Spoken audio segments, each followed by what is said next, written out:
কোচবিহারের মাথাভাঙায় ফের দুষ্কৃতী তাণ্ডব। এবার বাসের মধ্যে গুলি চলল। ফালাকাটায় বাস আটকে তাণ্ডবের অভিযোগ। বাসে উঠে গান পয়েন্টে দাপাদাপির অভিযোগ। শূন্যে গুলি চালানোর অভিযোগ যাত্রীদের। কি বলছেন প্রত্যক্ষদর্শীরা শুনবো। ওঠার পরেই মানে মাস্ক পরা ছিল ছেলেগুলো, মাথা ঢাকা ছিল, ওদের দেখেই সাসপিশিয়াস মনে হচ্ছিল। তারপর ওরা যখন উঠলো কিছু মানে গুকসান নামে পার হওয়ার পরেই ওরা সামনের দিকে আসছে, একটা ছেলে হাত আমার এখানেও লাগলো।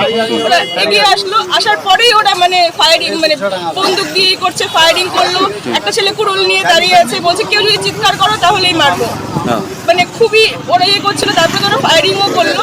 তারপরে গাড়ি থামিয়ে তারপরে ওরা বেরিয়ে একটা গাড়ি নিয়ে চলে গেল।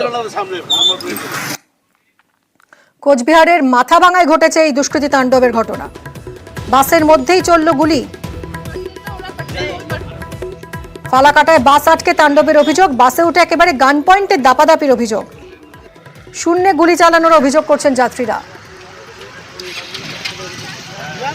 বেআইনি কোনো পার্সেলের হাত বদলের জন্যই আতঙ্ক সৃষ্টি বলে দাবি যাত্রীদের।